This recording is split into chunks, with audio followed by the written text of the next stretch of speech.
Siyempre, dalawa lang kami ni Brother Chardon, ganyan. Okay naman, pero iba pa rin kasi yung presence, tsaka yung dating, yung feel natin kapag kumpleto po tayo na tumutugtog, sama-sama nagpupuri. Ganun. Kaya kanina nakakatuwa kasi dama-dama mo yung presence yan. Masarap pakinggan yung awitin na buo kayo bilang isang music team. So nagpapasalamat po kami kay Brother Arman, nakita na nandito po muli sila Pastor Joel. Yan. Sana po magtuloy tayong ganito sa music team. Dahil hindi lang po tayo nag-bless, kundi yung congregation na nag-bless dito. Saka yung future ng music team, kagaya ni Cheska na nandito. Yan. Nawa, magpatuloy din siya dahil na nagsisimula na sa kanyang training. Wow! Dadagdag na yan. So yung papurihin ng Panginoon, ngayon mga boy, dadako na po tayo sa pinakamahalagang part ng ating gawain, ang paghahayag ng pananasalita ng Diyos. So, i-ready na po natin ang ating puso at isipan sa pakikinig ng pananasalita ng Diyos na pangungunahan po. Di naman natutubago sa atin, sa po siyang pastor sa bukid din at pastor din na sa ibang mga outreaches pa. So, muli, tinatawagan ko na po si Pastor Melvin para po maghayag ng pananasalita sa umagang ito. Palakpakan po natin ang Panginoon sa buhay ng Pastor Melvin.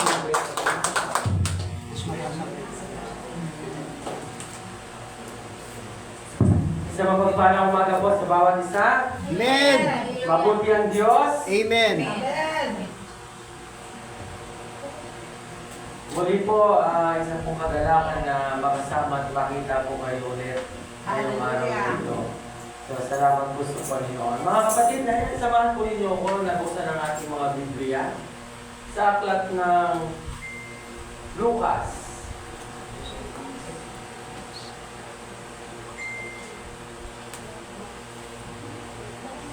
Lucas chapter 5, verses 4 hanggang 6.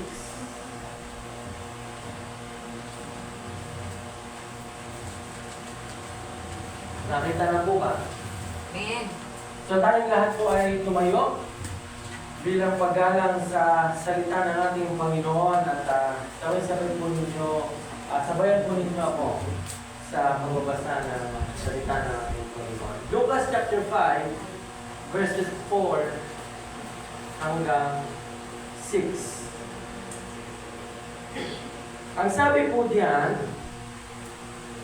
pagkatapos niyang mangaral, sinabi niya kay Simon, "Pumalaot kayo at ihulog ang mga lambat upang manghuli." Sumagot si Simon, "Guro, magdamag po kaming nagpagod, ngunit wala kaming nahuli. Ngunit dahil sa sinabi ninyo, ihulog ko ang mga lambat." Ganoon nga ang ginawa nila at nakahuli sila ng maraming isda, kaya't halos mapunit ang kanilang mga lambat. Manalangin tayo, dakilang Diyos na manaming nasa langit, pinupuri ka namin sa salamatan. Panginoon, dalangin po namin na paunahan po ninyo ang gawain na ito. Kayo po ang maging sentro, kayo ang may taas. Ang kalooban mo ang mangyari, ang mensahe mo mahayag sa bawat puso, isipan ng bawat isang narito, Panginoon. Itago po ninyo kami sa inyong likuran at ikaw ang maging bida sa oras po na ito. Nakilaig ka sa pangalan ni Jesus. Amen. Tayo po ay makakaupo. Mga kapatid, ang may pamagat po ng mensahe ngayong umagang ito ay launching out into the deep. Lucas 5, No? verse 4. At kung papansinin po natin, alam na natin ang istorya na ito. Pero pa bang hindi nakakaalam ng tungkol sa pagkatawag kay Pedro? Lahat tayo nabasa na natin na halos naririnig po natin palagi ang istorya na ito. Kaya po mga kapatid, launching out into the deep. Andito siya.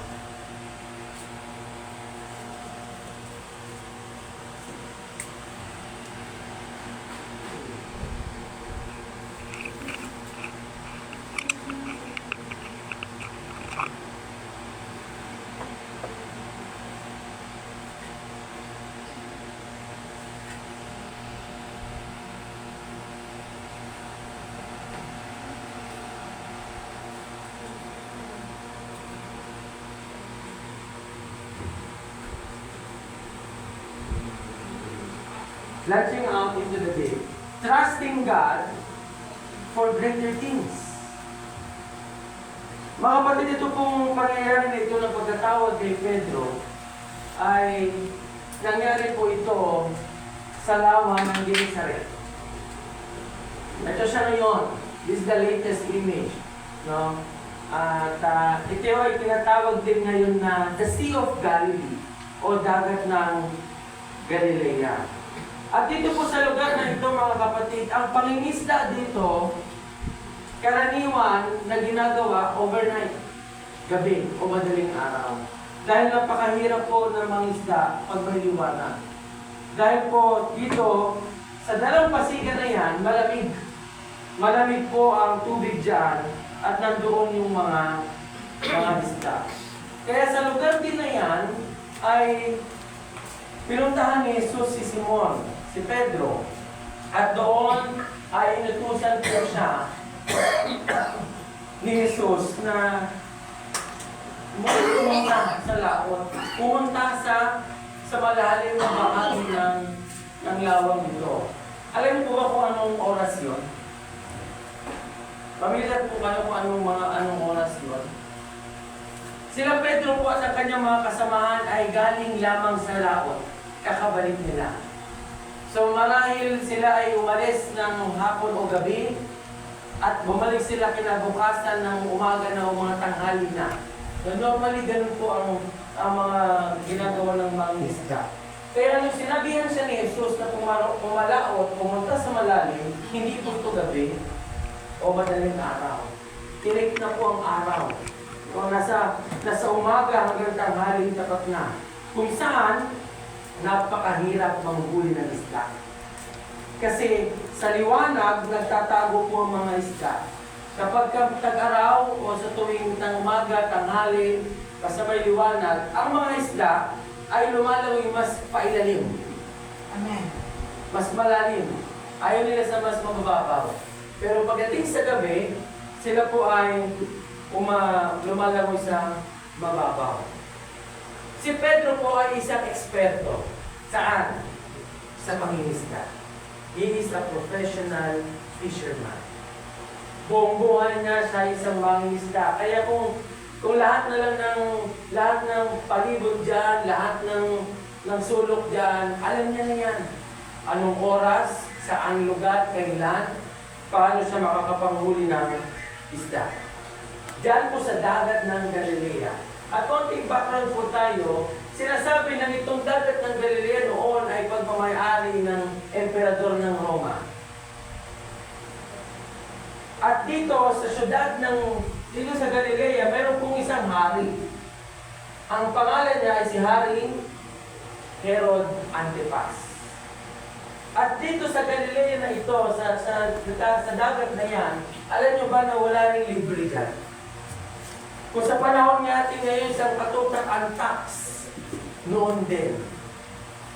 Ayon sa history, bago ka makapag-isda dyan, hindi ka pwedeng mangisda na lang kung gusto mo lang.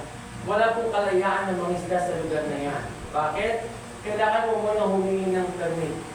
May lisensya. No? May prangkisa ka muna bago ka makapangisda. At bukod doon, meron pa silang taxes. Alam niyo po kung magkano? Ang tax nila, sabi doon sa panahon po na ni Emperador ng Roma at ni Haring Herod, ang tax, ang buwis noon, minimum 25% hanggang 40%. Grabe, no? Dito nga sa atin na VAT lang na 12%, nagre-reklamo na tayo eh. Samantalang sa kanila, 40%. Hindi pa po nagtatapos doon. Pag sila'y dadaong sa pangpang, may bayad. Pag sila'y magkukuha ng asin na gagamitin sa mga isda, may bayad. Pag sila'y gagamit ng transportasyon, mangungupahan, mayroon din bayad. Kaya si Pedro, hindi natin pwedeng sabihin na napakahirap. Pagkapanahon natin ngayon, pag sinabi mong mangingisda ka lang, kabilang ka na sa mahalin ng pamilya Pilipino. Pero noong araw, si Pedro po ay hindi siya sobrang hirap. Mukha lang mahirap. Bakit? Ikaw ba naman, kikinta ka nga ng malaki, malaki din yung bayad mo sa buwis. Kaya ang take home mo, maliit na lang. Kasi ang pwede lang naman ang makapaglayag dyan, kung may meron kang magmamayari ng bangka. At kung kaya mo magbayad ng mga buwis. At hindi po yun na sentimo o barya lang, kundi yun ay medyo malaking halaga. Kaya po nung si Pedro at ang kanyang mga kasamahan ay umuwi galing sa laot, walang huli. Alam niyo kung anong pakiramdam ng kumalaot ka, nagpagod ka, nagpuyat ka, tapos uwi ka ng walang huli. Masakit sa dibdib niya. Discourage siya. Bigo. Bigo ang kanyang damdamin. Siyempre, uwi ka, wala kang huli, saka kuha ng pambayad ng mga buwis. Pambayad sa pagdao, pambayad doon sa lisensya. Everyday po ang license, hindi per month o per year. Kada layag mo, may bayad. So, saan sila kukuha? So, nagkaroon siya ng problema sa financial o pananalapi. Pero hindi po ibig sabihin noon, tapos na ang kanyang karera. Mga kapatid, ano ba ang pwede natin makuha sa bahagi ng buhay ni Pedro na ito? Meron po tayong mapapansin. Una, the command to go deeper. Si Kristo, nagbigay po ng utos kay Pedro, pumalahos ka. O sa ibang salin, pumunta ka sa iyo sa malalim na bahagi. No? Pumunta ka sa malalim na bahagi. At ito po, mga kapatid, ay may mabigat na kahulugan para sa atin. Sapagkat nung sinabi po ito ni Kristo, hindi lamang ito tungkol sa simpleng pagbibigay ng direksyon para sa pag-navigate sa bangka o sa barko, kundi ito ay isang banal na pagsubok sa pananampalataya at radikal na pagpapakilala ng otoridad ng Diyos. So hindi lang ito basta simpleng utos na. Pero kung papansinin po natin, meron pong pangyayari doon na kung saan merong karanasan laban sa pananampalataya. Bakit? Ano ba ang karanasan na makikita natin doon? Si Pedro, expert sa pangingisda. Eksperto siya doon. Alam niya kung kailan pwede mangisda, alam niya kung kailan hindi pwede. Alam niya kung saan pwede sa ganitong oras, at alam niya kung saan hindi pwede sa ganitong oras. So kung usaping mangingisda, expert si Peter dyan. Pero napaliwala lahat yun. Nung sinabi ni Kristo, pumunta ka sa malalim na bahagi, sa tanghaling tapat. Kung sa mababaw wala kang mahuli, how much more kapag ikaw ay nasa malalim na tapat, malalim na bahagi. Kaya po kung titignan natin, maling oras, maling lugar ang nangyari. Dahil ang utos po na yon ay hindi siya dun sa pananaw na naiintindihan nila Pedro. Kasi alam nila, hindi pwede at walang huli pag ganong oras at sa ganong lugar. Pero kung titignan natin, ang utos na sinabi ni Kristo na go deeper, pumunta kayo sa malalim, dito humingi kay Pedro na isang tabi ang kanyang pagiging professional. Isang tabi yung pagiging marami niyang kaalaman sa pangingisda. Isang tabi yung pagiging expert niya pagdating sa pangingisda. At sumunod na lamang siya base o batay lamang sa sinabi ni Kristo sa kanya. Sa kabila ng lahat ng karanasan ni Pedro bilang mangingisda, isinantabi niya ito at upang sundin ang utos ni Kristo. Kaya hindi napakagaling niya pagdating sa pangingisda. Pero isinet aside po niya yun. Dahil sumusunod siya kay Kristo. Mga kapatid, sa buhay po natin, minsan po kailangan natin isantabi yung sarili nating kaalaman. Kailangan natin isantabi yung sarili nating kakayanan. Oo, magaling ka, marunong ka, matalino ka, marami kang alam na gawin, marami kang alam ng mga bagay-bagay sa mundong ito. Pero minsan, kailangan mong isang tabihan. Bakit? Upang masunod ang kalooban ng Diyos. Amen. Amen. Para masunod ang kalooban ng Diyos, hindi dapat yung maging hadlang. At kailangan natin isang tabi upang maranasan natin ang mas dakilang gawain ng Diyos sa buhay natin. Amen. Amen. Di bali ng abogado ka, engineer ka, matalino ka, o ikaw ang pinakamagaling. Pero sa paningin ng Diyos, kung wala siya, wala kayo. Amen. Wala kong kwenta. Wala Amen. Amen. Amen. Diba? Kaya po, sabi nga ni Isaiah, ang sabi ni Yahweh, ang aking kaisipan ay hindi ninyong kaisipan. Ang inyong kaparaanan ay hindi ko kaparaanan. Kung paano ang langit ay mas mataas kaysa lupa, ang aking kaparaanan ay higit kaysa iyong kaparaanan. At ang aking kaisipan ay hindi maaabot ng iyong kaisipan. Kaya po mga kapatid, kung papansinin natin, labag sa kaisipan ni Pedro at sa nalalaman at natutunan niya yung pinapagawa ni Kristo. Kasi ang alam ni Pedro, base sa karanasan niya, sa ganong oras, sa ganong lugar, sa ganong panahon, walang mahuhuli. Pero sa paningin ng Diyos, maraming huli. Amen. Bakit?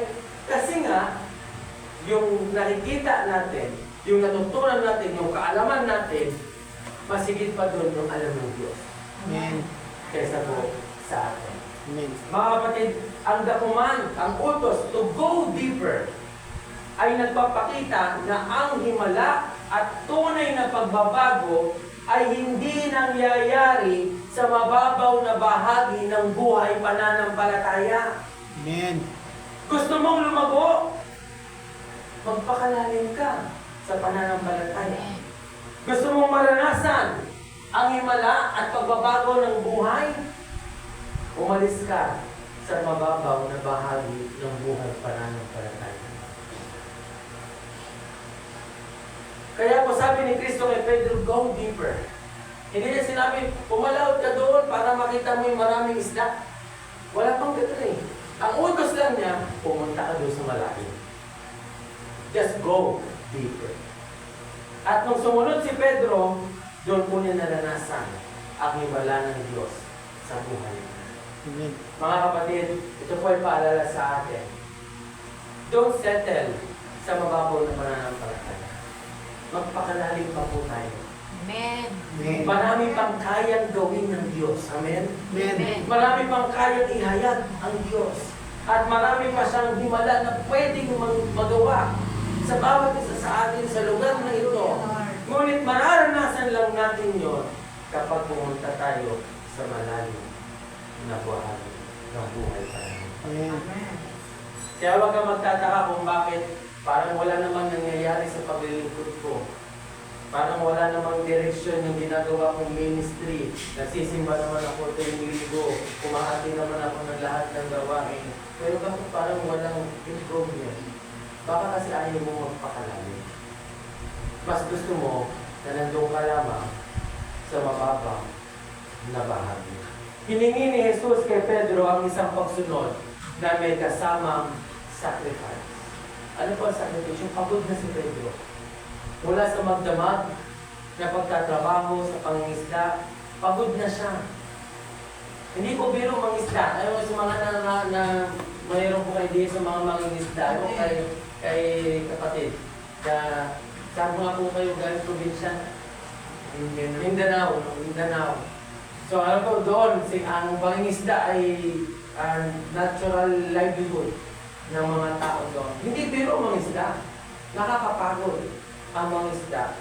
Pero nung para ulitin-ulit yon na hindi ka pa nakapagpahinga, ay sacrifice. Amen. May sakripisyo.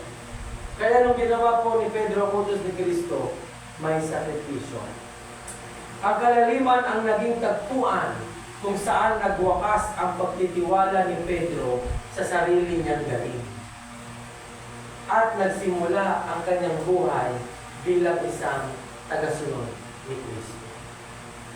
Kaya po mga kapatid, umalis na tayo. At huwag natin hayaan na patuloy tayo na namumuhay sa mababaw na bahagi ng buhay pananampalataya. This is a command not just for Peter, but for everyone. Para po sa atin to go deeper. Sabi mo sa katabi mo, magpakalalim ka. Pakalalim tayo. Pakalalim ka. Hindi magpakalunod ha. Magpakalalim ka. Magpakalalim. Pangalawa. Ano ba makuha pa natin dito? The choice to obey. Una, the command to go. At now, the choice to obey. Sa talata 5 po ng Lucas chapter 5, dito po makikita natin na pumili si Pedro sa kanyang pagsunod. At ito po ang bahagi na kung saan critical na pagbabago. Makikita natin yung critical na pagbabago na nangyari sa buhay ni Pedro. Ang sabi diyan, sumagot si Simon, Guro, magdamag po kaming nagpagod, ngunit wala kaming nahuli. Ngunit dahil sa sinabi ninyo, iuhulog ko ang mga lambahan. Ito po ay tensyon kung saan nagkaroon ng labanan. Labanan base sa pananaw ng tao at sa utos ng Diyos. Pero kasi dito ang pananaw ng tao, wala kaming nahuli, magdamag kami nila. Pero ang utos ng Diyos, ngunit sinabi mo, iuhulog ko ang mga lambahan. At alam niyo po ba na nagbanggit po dito si Pedro, ang sabi niya dahil yung una, Guro. Sa iba pong aklat ng Biblia, katulad ng Mateo at Marcos, ang mababasa natin ng guro, ang ibig sabihin ay rabbi, or rabbi, or rabbi. Pero this time, sa aklat ni Lucas, siya po ay nakasulat sa Grego. Greek. At ang guro na tinutukoy doon, ang Greek po niya ay epistata o epistates. Na ang ibig sabihin ay master o guro. Isang taong may legal na otoridad, tagapamahala o commander. Kaya nung tinawag ni Pedro si Jesus na guro, ito po ay nagbibigay ng karapatan kay Jesus na napagpapasakop sa kanya si Pedro. Kasi ang pagkakabanggit po niya, hindi parang tagapagturo lang, kundi isang taong may legal na otoridad, tagapamahala o commander para kay Pedro. So, epistata. Binong epistata. Basta. Pangalawa, meron pong binanggit si Pedro. Sabi diyan, ngunit dahil sa sinabi ninyo, sa Grego, epide toremati su.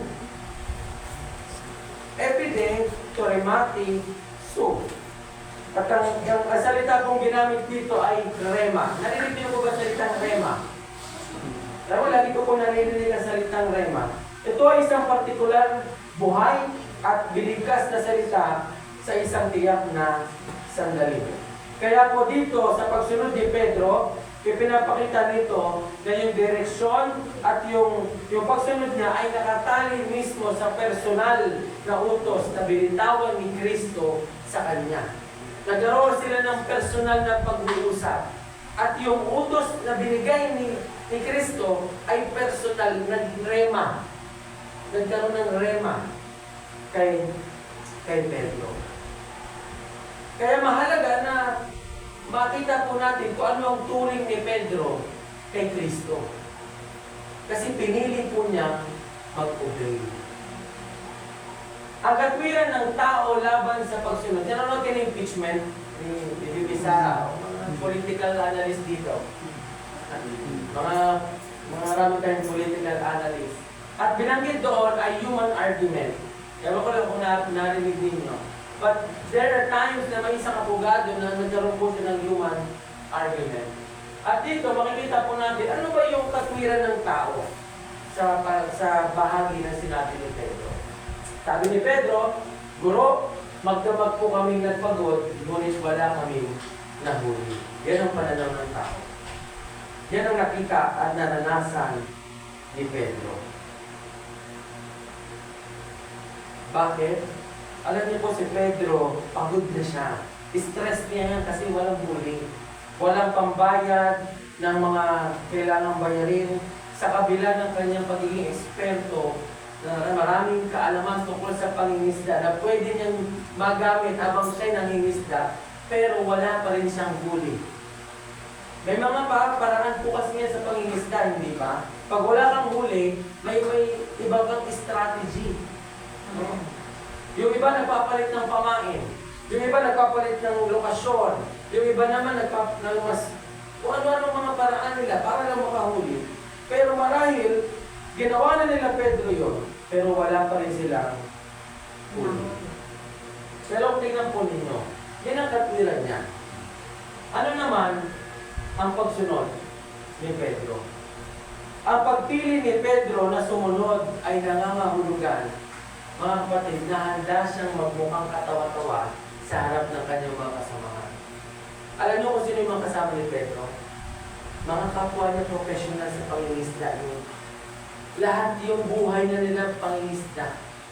At ikaw na kilala, alam si Pedro po ay kilala sa Capernaum na professional na pagdating sa pangingisda.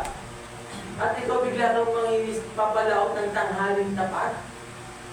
Ano iisipin sa iyo ng kasamahan mo? Wala na sa katinuan ko kasi napagod na ng sobra ng gabi. Desperado na. Pero po, yung sinabi ni Pedro, sumunod po siya kay Kristo, hinihanda niya na yung sarili niya na darating ang araw o oras. Kung wala siyang huli pagbalik, uusigin siya, galaitin siya, pagtatawanan siya. Sino marahil ang mangyayari sa kanya? Kasi wala po siyang napala. Pero meron pong twist. Meron pong point ng decision, ang puntos ng pagpapasya ni Pedro. Binanggit po doon, ngunit. Pagkatapos ng kanyang argumento, pagkatapos ng kanyang mga katwiran, sinabi niya, ngunit. Ngunit bakit namamatay mata? Ngunit, epide sa Grego. At doon po, diyan natin makikita ng twisting mula sa katwiran ng tao patungo sa pagsunod sa Diyos. Sa kabila ng karanasan niya, sabi niya, ngunit, susunod pa rin siya sa sinasabi ni Kristo.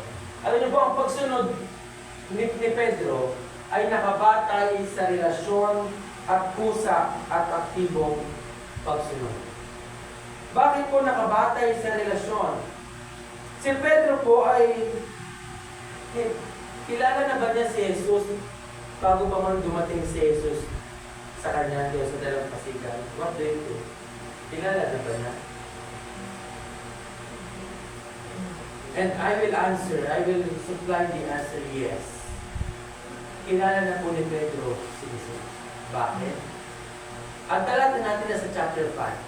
Pag binasa niyo ang chapter 4, especially on verse 38 hanggang 39, doon makikita, nagkita na sila. Kasi yung binan ni Pedro, pinagaling ni Jesus. Kaya nung pagkadating ni Jesus sa kanya sa dalampasigan, at bigla nag-utos si Jesus sa kanya, hindi na siya nagtaka. Hindi na siya nag-question, bakit sino ka ba? Sino ka ba para utusan ako? Kundi, siya ay pinili niyang sumunod. Dahil nakita niya na kung ano ang ginawa ni Kristo sa biyenan po niya sa chapter 4. Kusa at aktibong pagsunod. Mga kapatid, bagamat pagod na sila at tila wala na pag-asa na makahuli pa ng isda, wala na tayong narinig na reklamo kay Pedro. Wala nang paligoy-ligoy pa. Dahil ang tunay na pagsunod ay hindi lamang pag-ayon sa isip, kundi ang pagpapakilos sa mga paa at kamay upang gawin ang utos. Mga kapatid, ang pagsunod sa Diyos, hindi lang siya sinasabi. Kailangan mo nang gawa. Hindi ka sumusunod sa Diyos kung wala kang pagkilos ng paa at mga kamay. In other words, walang gawa, walang action. Lahat tayo gustong sumunod sa Diyos. Pero hindi lahat gustong kumibos. Hindi lahat willing na gumawa para sa Diyos. Dahil po ang pagpili sa pagsunod sa Diyos, nangangahulugan ito na tayo sa kabila ng pagod natin, physical na pagod, sa pagsunod natin sa Diyos, inaalis tayo dito sa ating safe zone. Alam niyo kung anong safe zone ni Pedro? Alam niyo kung anong safe zone niya? Yung overnight. Dahil doon sigurado siya may huli. Kampante siya doon, komportable siya doon. Dahil yun na yung ginagawa niya buong buhay niya. Pero dumating ang araw na dito siya. Kaya hindi siya umaalis po. Pero sa pagsunod niya kay Kristo, binago mo ng Diyos ang bagay na yun. Inalis siya sa kanyang comfort zone. Pinakilos siya, hindi sa loob ng gabi, kundi sa tanghali tapat. Kaya tayo po minsan, huwag ka magtaka kung bakit nahihirapan ka sumunod sa Diyos. Baka kasi ayaw mo umalis sa comfort zone. Ang gusto mo lang lagi, comfortable na Kristiyano at paglilingkod. Komportable ka lang. Relax ka lang. Wala kang iniintindi. Chill ka lang. Hindi ganun na nakadesign mo sa pagsunod ng Diyos. Sa pagsunod, may kailangan kang bitawan, may kailangan kang iwanan, may kailangan kang alisin, may kailangan kang sirain sa buhay mo. Kung gusto mong sumunod sa Diyos, aalisin tayo ng Diyos sa sarili nating comfort zone. Hindi sapat ang paniniwala sa isip lang, mga kapatid. Ang tunay na pagsunod ay kailangan ng physical na pagkilos at yun ang ginawa ni Pedro. Kahit pagod na siya, kahit bigo na siya, aminado siya, wala talagang huli. Pero nung pinili niyang sumunod, muli po niya hinihulog ang lamba sa malayo. Sabi nga po ng Hebrew chapter 11, verse 8, dahil sa pananampalataya, sumunod si Abraham na siya'y utusan ng Diyos upang pumunta sa isang lupain ipinangako sa kanya.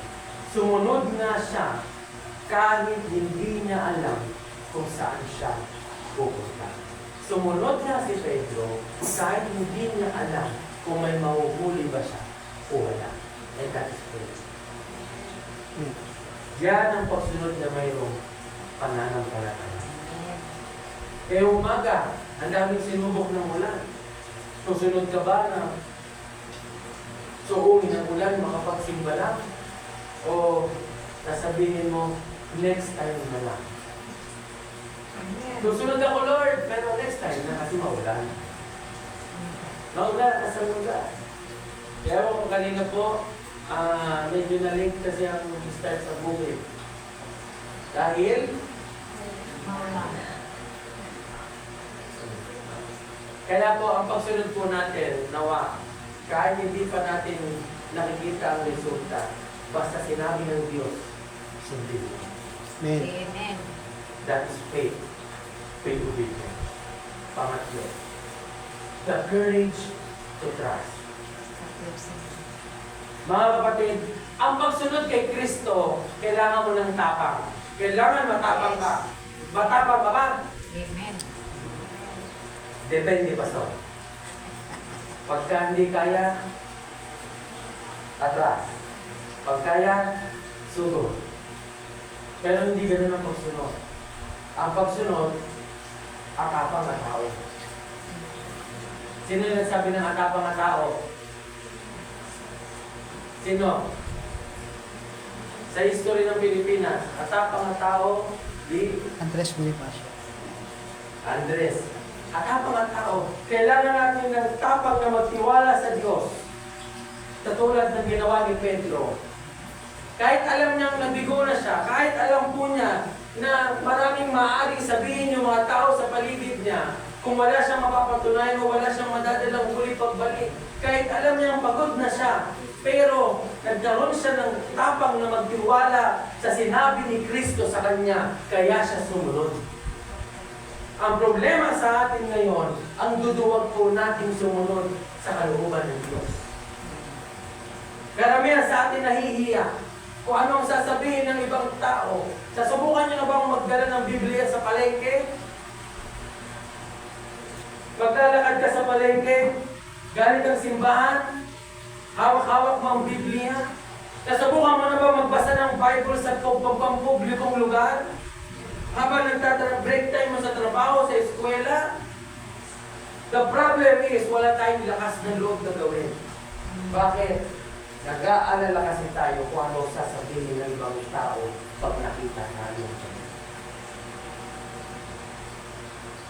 Kaya ang hirap mamuhay ng Kristiyano kapag duwag ang Kristiyano. Natatakot siya kung siya'y bubulin, aasarin, lalaitin ng mga kaibigan. Mga manginginom nung araw, natatakot na hindi, isa lang naman konti lang, tikim lang. Sige na nga, konti lang naman, wala naman nakakita. Hindi mapanindigan ang pagbabago. Takot kasi, wala tayong tapang na magtiwala sa Diyos. Ang katapangan na magtiwala ay nangangailangan ng pagpapakawala sa sariling kontrol at pagpapasakop sa kontrol kay Kristo Jesus. Ang isang Kristiyanong matapang, hindi ikaw ang may kontrol sa sarili mo. Ang isang Kristiyanong matapang, si Kristo ang may hawak at kontrol ng buhay mo. Amen. Kaya po mga kapatid, kung matapang ka, si Kristo ang magpokontrol ng buhay mo. Amen. We need the courage to trust. Si Pedro, pagkatapos po ng buong gabi na pagtatrabaho na walang huli, pagod, at mayroong discouragement, puno ng kabiguan, masama ang kanyang kalooban, at meron siyang posibleng kahihiyan na mangyayari kapag hindi nangyari yung makahuli siya ng isda ng tanghaling tapat. Pero nagkaroon si Pedro ng lakas ng loob na magtiwala sa sinabi ni Kristo sa kanya. The courage. Dahil ang courage to trust ay nangangahulugan. Mas mahalaga sa kanya ang salita ni Jesus kaysa sa opinyon ng ibang tao. Di ba rin ang may sabihin ng iba, ang mahalaga, sumusunod tayo kay Kristo. Huwag tayong matakot. Sabihan ka ng nababaliw, yan ang laging common. Sabihan ka ng wala na sa katinuan yan, puro na lang Jesus. Puro na lang Biblia, puro na lang repentance. Pagsunod sa Diyos. Ang pagtitiwala po ni Pedro ay hindi siya bulag. Bakit? Dahil minsan niya na pong nakita si Kristo kung ano ang ginawa ng pagpapagaling sa bilan niya. Ngunit mga kapatid, magkaiba ang pagpapagaling sa pangingisda. Magkaiba sila. Ngunit ang ginawa ni Pedro, pinagkatiwalaan pa rin ni Pedro si Jesus. Sa mismong si Pedro ang eksperto sa bahagi na yun. Pero isinupo niya yung magiging eksperto niya kasi sinabi ni Jesus at sumunod siya sa utos ni Jesus sa kanya. Kinakailangan niya ng katapangan na aminin ang kanyang kaalaman ay unitary lang po. At ang kapangyarihan ng ating Panginoon ay wala hanggan. Sabi po ng Ikalawang Korinto, sapagkat namumuhay kami batay sa pananampalataya at hindi sa mga bagay na nakikita lamang. Mga kapatid, kung tayo po ay sumusunod kay Kristo, kahit hindi pa natin nakikita ang resulta o ang kahihinat natin, tandaan natin, basta sinabi ng Diyos, gawin mo. Amen. Masasaktan ka, mahihirapan ka, maraming magagalit, maraming masasabi sa iyo mga negatibo na ibang tao. Pero ang pagsunod, mas mahalaga ang salita ng Diyos kaysa sa opinion ng iba. Amen. Kaya po, kung tayo ay may tapang, the courage, na magtiwala sa Diyos, alam niyo po ba na may magandang bunga yan sa ating buhay pananampalataya? Ang katapangan na sumunod ay nagbunga ng sapat na pagpapala na hindi kayang dalhin ng sarili nilang kakayanan. Imagine nyo na lang kung hindi sumunod si Pedro. Mararanasan ba niya ang himala, ang pagpapala ng Diyos? Hindi. Pero nagkaroon siya ng tapang na sumunod sa kabila na nasa paligid niya, sa kabila ng pressure sa paligid niya, sumunod pa rin siya. At doon nagbunga yun ng pagpapala na hindi kayang dalhin ng sarili nilang kakayanan. Marami yung huli nila, that time yun na yung pinakamaraming huli nila. Imagine mo, makukulit na yung lambat. At hindi lang sapat yung isang bangka, nagtawag pa yan sa mga susunod na talata. Nagtawag pa siya ng katulong. Kasi hindi na nagkakasya, nag-uumapaw. Kasi yun yung bunga po ng pagsunod ni Pedro kay Jesus.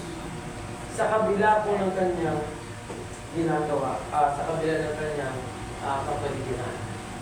The courage to trust ay nagtuturo na ang tunay na pananampalataya ay sumusulong sa kabila ng pagod, sa kabila ng takot, sa pagkabigo, at sa kabila ng takot sa sasabihin ng iba. Hindi na po hinantay ni Pedro na makita muna niya yung mga isda bago siya magtiwala. Kundi, nagtiwala siya habang wala pang nakikita. Yan ang ginawa ni Pedro. Kaya ang katapangan na yon ang nagbukas ng pinto para sa kamangamanghang himala ng Diyos sa buhay niya. At pwede pong mangyari sa atin yung mga kapatid. Amen. Kailangan mo lang maging matapang sa pagsunod. Kailangan mo ng courage na magtiwala. Kahit hindi mo pa nakikita, pero pinili mo na magtiwala sa Diyos. Yun ang kailangan po natin ngayong panahon. Lalo na sa sitwasyon ng mundo ngayon, sa sitwasyon ng bansa natin, ng gobyerno, you need to trust God. With courage. Kailangan natin maging matapang, mga kapatid. Natatalo tayo ng kalaban. Natatalo tayo sa Satanas. Bakit? Nawawala yung tapang. Paano ka magbabantay at mananalangin kung duwag ka? Mahirap po yun. Kundi, you need the courage na kakailanganin mo. Ang pangapat at panghuli, the catch that glorifies God. Mga kapatid, ang kamanghamanghang dami ng isda, overwhelming yung dami ng isda eh. Pero binigay yun ng Diyos, hindi siya idinisenyo para payamanin si Pedro. Actually, pwede na siyang yumaman kasi ang daming huli. Nag-uumapaw yung huli. Pero iba po yung purpose ng Diyos kung bakit gano'n ang ginawa niya. Hindi niya idinisenyo para kumita ng malaki si Pedro. Kundi upang ipahayag ang kaluwalhatian, kapangyarihan, ang soberanya ng Diyos sa ibabaw ng kalikasan at ng lahat ng bagay na ito. God is so powerful. Makapangyarihan ng Diyos. Kaya po yung ginawa po niya sa isang kaparaanan na hindi kayang matanto ng isipan ng tao.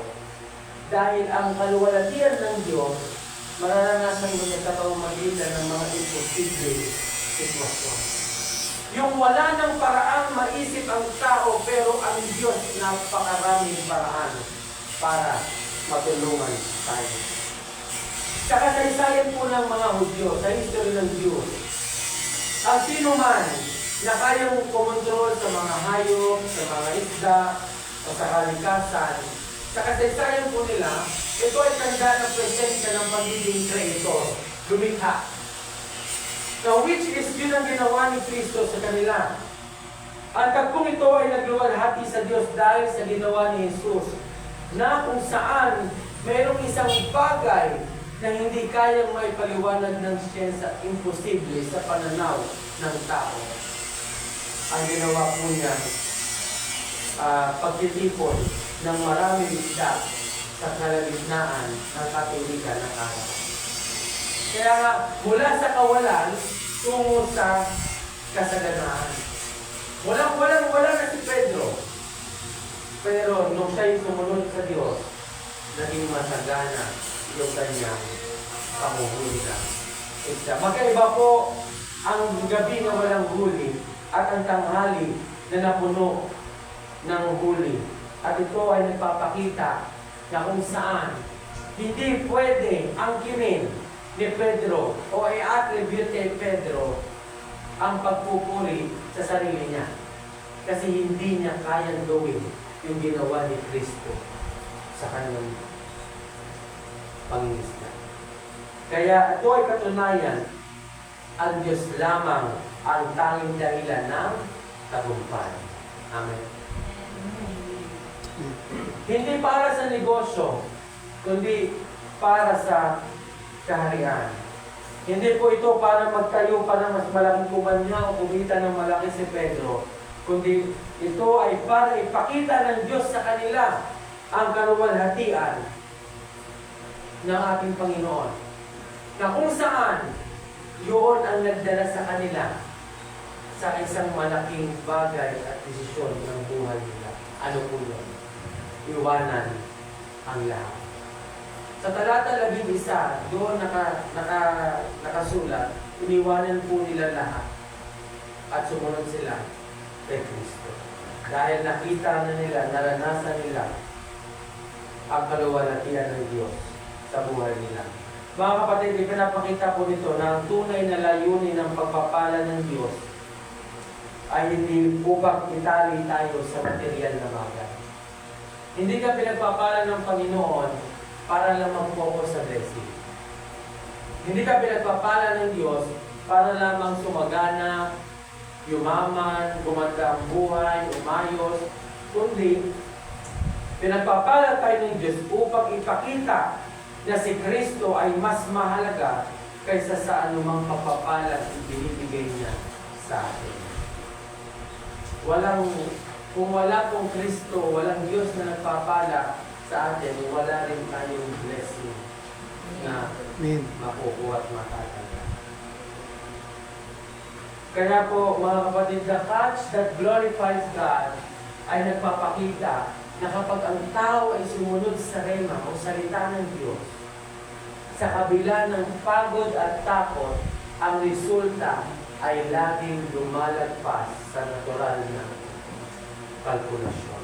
Laging overflowing ng blessing sa mga tao sumusunod sa salita ng Diyos.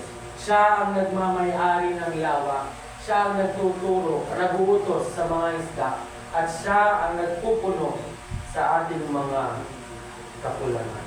Sabi nga ng Efeso chapter 3 verse 20, sa Kanya na makakagawa ng higit pa kaysa maaari nating hilingin at isipin, sa pamamagitan ng Kanyang kapangyarihan kumikilos sa atin.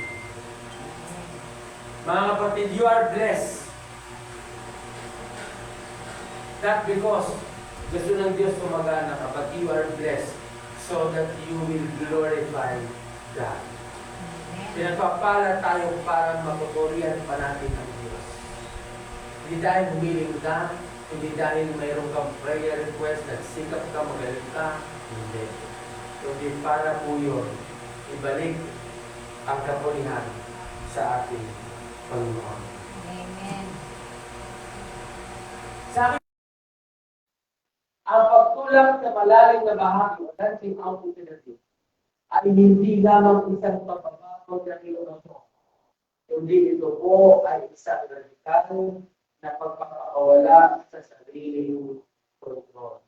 Gusto natin magpakalalim tayo sa buhay pananampalataya, hayaan mo na si Kristo ang magkontrol sa buhay. Amen. Sa baybayin, kaya po ng tao, sila may hawak ng lahat, ng kapangyarihan na kukontrol nila. Dahil doon, komportable sila, alam nila Pero pagdating sa malayo, wala ang karanasan, ang kaalaman ng tao dahil sa malalim. Doon wala pong ibang matitira, kundi ang buong pagtitiwala sa salita ng Diyos. Kaya kung ang isang taong malalim sa pananampalataya, buong nagtitiwala sa salita ng Diyos. Mga kapatid, is our reflection. Huwag manatili sa lupa. Huwag manatili sa mababaw na bahagi ng buong pananampalataya. Dahil lamang doon ay ligtas at komportable tayo. Huwag mong piliin na habang buhay ka na lang ng buhay sa mababaw ng pananampalataya. Dahil hindi yun ang utos ng Diyos. Hindi utos ng Diyos na magpakapapaw ka. Ang utos ng Diyos, magpapalayo. Kung nais natin maranasan ang mga dakilang bagay na inihanda ng Diyos, kailangan natin magkaroon ng katapangan na iwanan ang pampang ng sarili natin. Mga kapatid, ngayong umaga kong ito, it's a challenge for everyone. Nawa, piliin na natin sumunod upang magpakalan. Mas lumalim na ating pananampalataya. Nawa, huwag natin hayaan na aabot na tayo ni Kristo sa kanyang muling pagbabalik na nasa mababaw na buhay pananampalataya. Dahil ang gusto po ng Diyos, maranasan natin ang kanyang kaluwalhatian. Maranasan natin yung himalang yung kapangyarihan niya at ang lahat ng pagkikita. Pero ako kailangan ng magkilos. At ang pagkilos, kailangan bumulta sa malalim.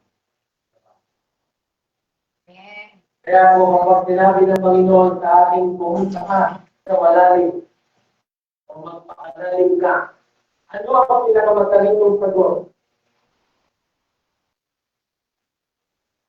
Ano ang pinakamatalinong sagot na pwede po natin isagot? Pag sinabi ni Kristo, pumunta ka sa malalim. Ang sagot, pag noon, napagod man ako, nabigo man ako, naghirap man ako, marami man silang sasabihin, pagkakoy sumunod. Ngunit, dahil sinabi mo, susunod. Amen. Praise God. Kaya po, this morning, I encourage everyone to deeper. Huwag tayo makontento sa mababaw ng pananampalataya. Pagkut, tayo po ay magpakalalim. Upang sa gayon, maranasan natin. Patuloy na maranasan pa ang gagawin at malaking gawain ng Diyos sa buhay ng bawat isa.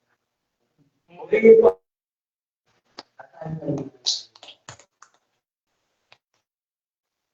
Dakilang Diyos, salamat po.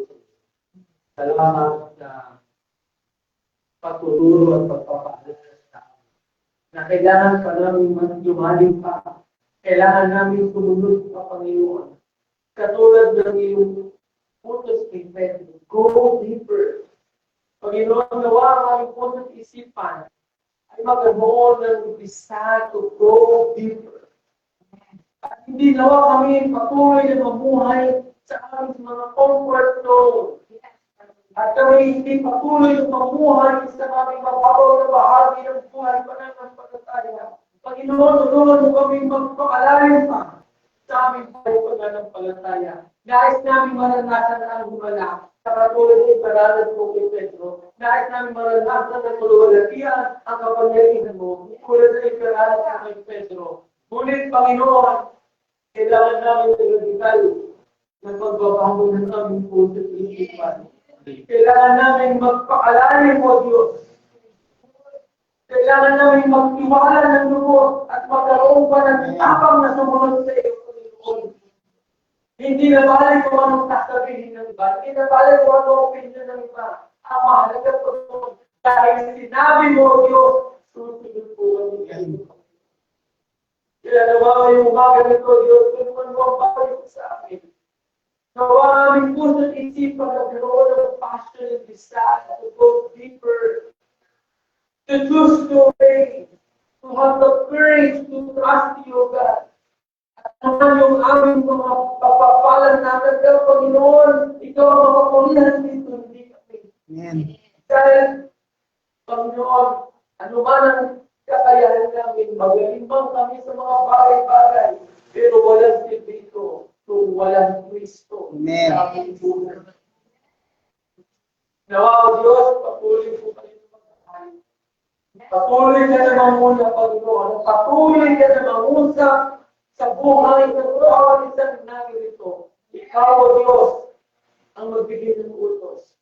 At kami ay susunod na may tama na pagtitiwala sa iyo.